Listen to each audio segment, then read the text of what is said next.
Welcome to Penrose Learning, where we make understanding easy. You start by verifying the environment. Make sure the NET SDK is installed and create a project with .NET New Console.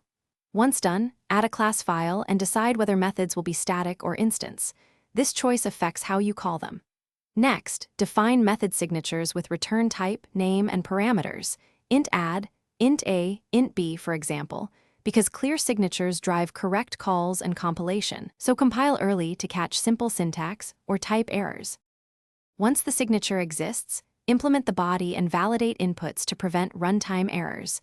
Check for nulls, ranges, and throw argument exception where appropriate.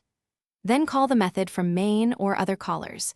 If it is instance-based, create an object first, otherwise call directly on the class. For flexibility, add overloads or default parameters, and use ref or out when you need to return multiple values. These patterns make your API predictable and easier to test.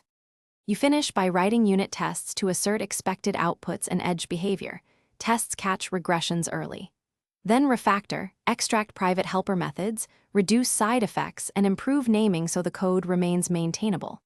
Finally, if something fails, run the debugger, set breakpoints, and inspect the stack trace and local variables to find the root cause. Make sure to check method signatures and parameter values first, because mismatched types or nulls are the most common culprits. Thanks for watching. If this was helpful, leave a like and consider subscribing. See you next time.